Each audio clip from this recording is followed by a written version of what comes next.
我最近呢去了一个大会几乎呢所有的一线美国媒体呢都出现了。这一次呢会议的主角在美国可谓是无人不知无人不晓，很多人称他为国民主持人。我记得呢，出现在这次大会上的有来自于 Bad Network 的总裁 K Melody 还有 CBS 的主持人 Just Elliott， 以及来自于 NBC 的资深体育记者 Jim Bell。那这些人来到这场大会呢，其实很主要的原因呢，就是为了这一个人。I grew up watching Al on the Today Show. He's awesome. He's the perfect example for me. I would do anything for Al.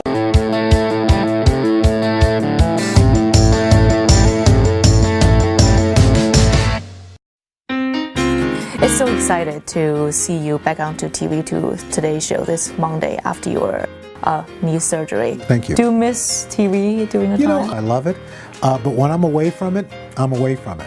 Al Roker， 美国人家喻户晓的电视节目主持人和制作人，13次艾美奖的获得者。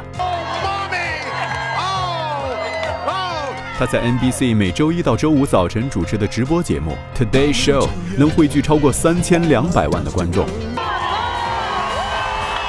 伴随着 Al Roker 的节目醒来，开始一天的生活，已经成为众多美国人的习惯，并且他还是全美国观众信任度最高的天气播报员。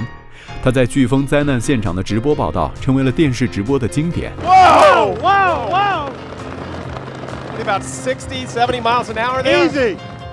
34小时不间断的现场天气直播，还打破了吉尼斯世界纪录。这位名副其实的大咖名嘴，今天走进了创业美国，难道是和创业也结下了什么缘分吗？ I'm Al Roker from Roker Media, and we have a live streaming network that is focusing on bringing some of the best live talent to screens everywhere, whether they're big screens or your telephone or your tablet or your computer. We want to be able to block out shows that focus on lifestyle, on food, and on information with some of the best talent out there to bring the immediacy of those topics live into people's lives. So our job is to find you, the best talent, and bring the best show and showcase the client's product in the best possible way. We all love Al Roker. Now, the thing that's wonderful is that because of who Al Roker is, he's going to have the connections behind it to build out what it is. 这个公司最主要的需要2个核心能力了。第一个就是能够联系到或者是整合大量拥有这些内容的 IP。然后的话呢，第2个就是把这个内容制作好了以后呢，能够在多个平台去分发。它的特点在于抓住了 video 的这样一个 trend， 所以它的想法还是比较有创新的，但商业模式方面呢，不是那么清晰。I'm a little bit confused about exactly what it is that they do. My question is Roker Media, is it a platform play? Is it a data play? Is it a consulting play? Or is it a marketplace? I don't exactly know. 想要360度无死角了解这家创业公司吗？请到创美频道点击观看创美特别推出的 VR 视频《创业美国360度看公司》。Hello， 大家好，我们现在在 Roker Media， 现在在我身边的是 NBC 的著名主持人 Al Roker。I saw the video you posted online. How did your fans respond to that? They were very pleasant. They were very lovely. Since when did you start Roker Media? That started last year or early this year, just to look at the emerging media and streaming and other digital platforms that we don't even know, what's coming. So now Roker Media have talents to do live streaming. Yes. Can you tell us a little bit about how Roker Media work? Well, right now we've got at least a dozen, and we've added some more, and we're developing shows around those people and finding sponsorships for those shows or integrated branding for those shows. This will be like a mini TV station. Exactly, a mini network. And also Roker Media will be in charge of finding sponsorship. Early, we're making it up as we go. And I'll be completely honest with you. But I think what we're most heartened by is other folks excitement about it. That people want to come on board. People are saying, we'd like to work with you on this. We'd like to put some seed money in here. We'd like to, so that I know we've got something. There are too many people who are interested in it to us not be on the right path. Al 呢，在美国的电视圈呢，算是一个创业先锋在1994年的时候，他就进行了人生的第一次创业。当时呢，他是建立了 Roker Entertainment， 是一个呢制作电视节目的公司。那今年呢，他又开始了人生的又一个创业项目，那就是 Roker Media， 看中了直播的平台和市场。那对于呢 L 来讲的话，直播呢是他人生或者说事业的一个重要的组成部分。每天早晨6、7点钟，他就会出现在美国人的电视机面前。通过直播，他已经伴随了不知道多少的美国人度过了他们几十年的时光和岁月。他还是走在了前面，第一时间的把自己的形象呢从电视上带到了人们的手机上，带到了人们的电脑屏幕上。It's a beautiful day in Miami, and here we go. You had a lot of experience with TV. What do you like the most about TV? Well, especially live television. With live television, like the Today Show, we start at 7 a.m. and we end at 11 a.m. every day. We don't go long, we don't go short, it's live. You don't know what's going to happen. I find the live, just the unpredictability is very special. So the surprise is the power of life. Yeah, it's like life itself. You don't know what it's going to bring you. It's like, did you find out, before you had your baby, did you find out whether you were having a boy or a girl? I did. See, I didn't. Because I didn't want to know, I think we know too much. I like not knowing. And you were one of the first few people who did live streaming. Yes. Yeah. And you posted videos online. Do you feel doing these kind of things are different from doing your TV job? Well, different in that there's a lot less preparation.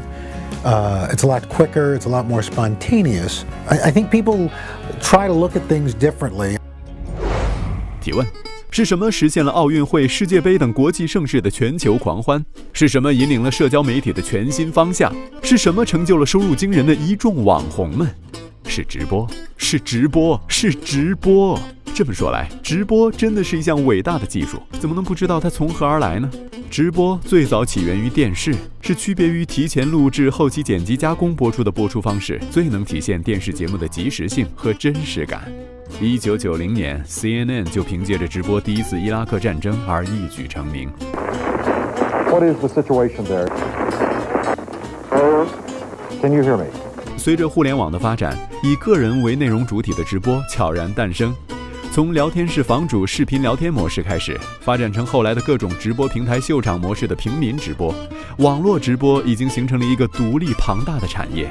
随着移动互联网的发展，手机平台的随身性和随意性正在重塑直播产业，内容变得更加多元和新奇。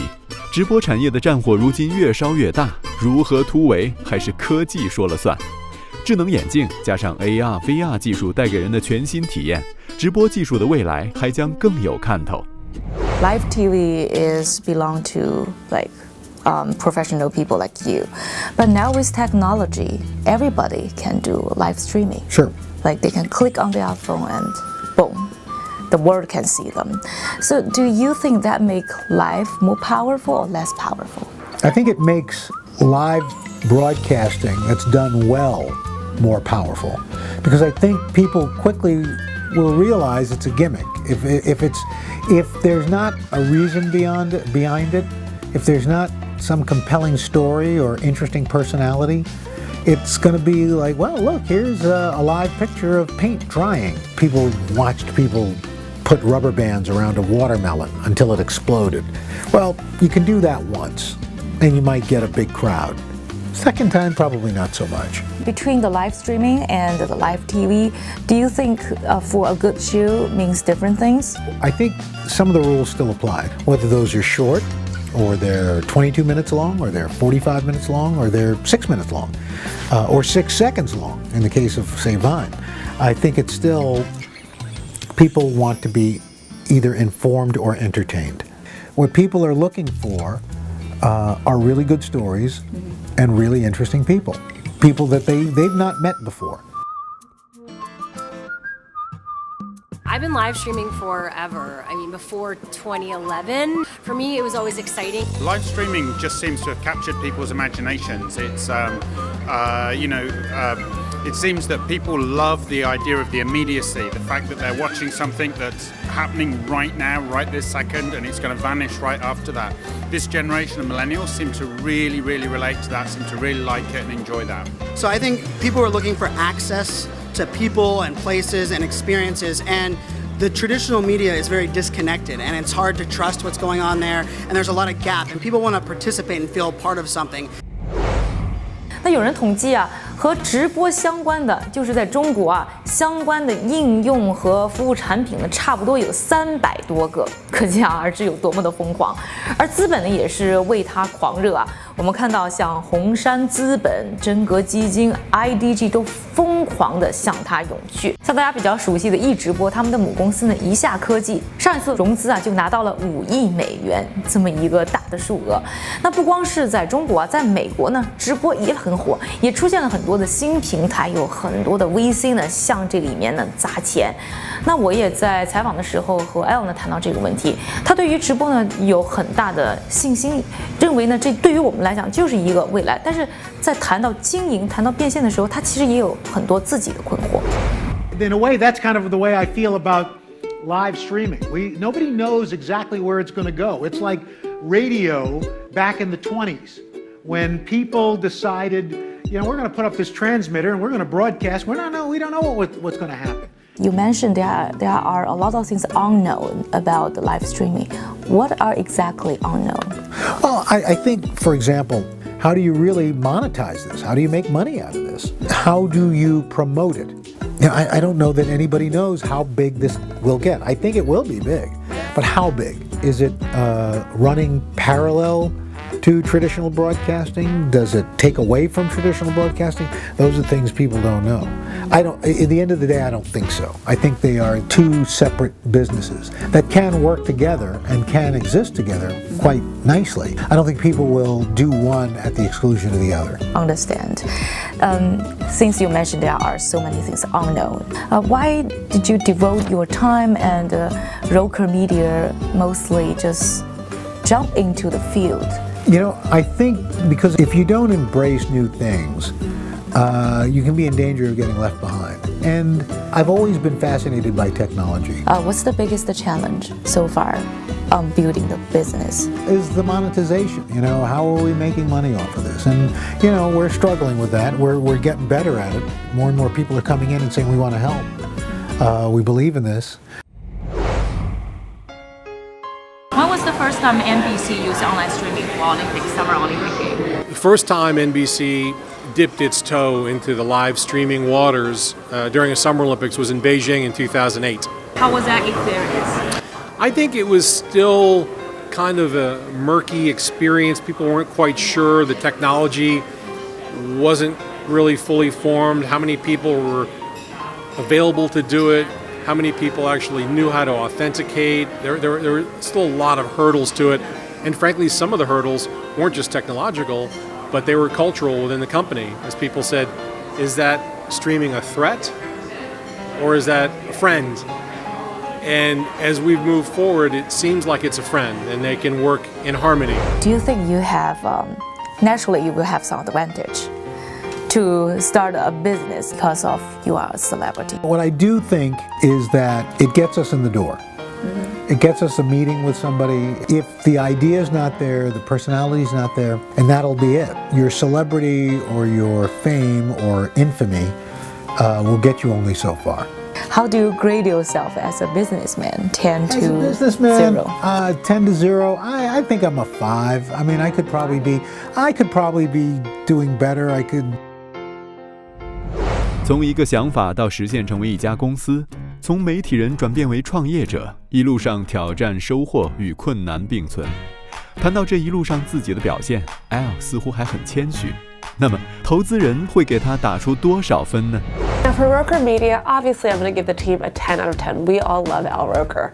I think from a product perspective, I'm a little bit confused about exactly what it is that they do. I'm going to give them a 6 out of 10. 从整个商业模式上来讲的话，我们并没有特别清晰的阐述，就是整个获得流量以后的变现的过程。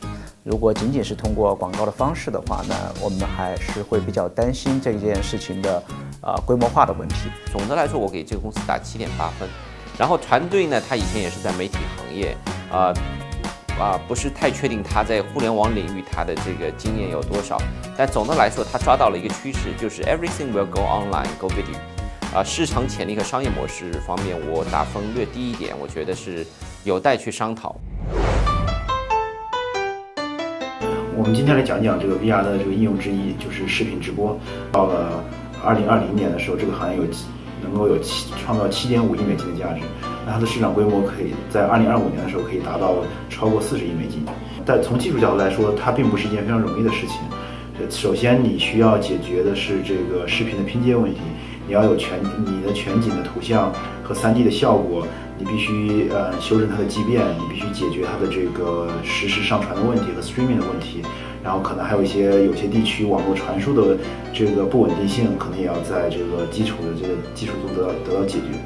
那第3点就是它的这个交互性，直播这是一个交互性很强的一个应用，你可能需要和内容里面现场的人和事物进行互动。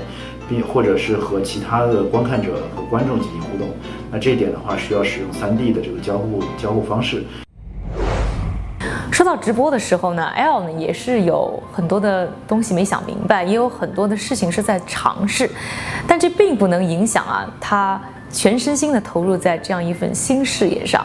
就和很多的创业者一样，说到未来呢，其实有很多东西是说不定的，是有很多的不确定因素存在的。但是就是因为呢，他们对于未来有憧憬，所以充满着激情。L 也是这样，因为他自己是一个电视人，他认为在直播当中他看到了电视行业的未来，所以他希望自己能和这样一个行业一起成长。那他和自己的妻子都是电视人，电视可以说就是他生命最主要的一个部分。那就是这样一份呢对于电视的一种情怀，让他做起新的这份事业的时候，充满了兴奋的情绪。What's your vision for Roker Media in the future? I know this sounds weird. I don't have one because I don't know what the media is going to be in the future. I mean, you look at in the last year and a half, when I was at South by Southwest last year, the big platform was Meerkat. Yes. Wow, here it is. Boom. Gone. In a year. Gone. Nobody knows what the next big thing is going to be. People can try to push it out and say, oh, this is going to be it. And people surprise you. Were you afraid at the time you started Roker Media? To me, I always look at what's the worst thing that can happen. Well, it doesn't work, so you move on to something else. But if it does, I think the upside is pretty powerful. You can't unfounded fear guide you. You are doing so many things. You are on today's show, you are writing books, running 2 companies, and you are having a happy family. How did you manage these things? I don't do it by myself. I have a terrific wife and a terrific mom. My talent is surrounding myself with good people. You're so humble. I'm married well, and I work well. 收看更多创业美国独家揭秘创业视频，关注创业美国线上留学生创业大赛，请关注创业美国微信公众号，每周5推送决赛入围团队推荐视频，他们需要你的支持。是不是还没有看过瘾？那赶快关注微信创业美国，观看独家花絮和更多创美原创视频。除了各种干货，还可以和我直接对话。你说的就是你，我等你哦。还没有扫吗？快扫！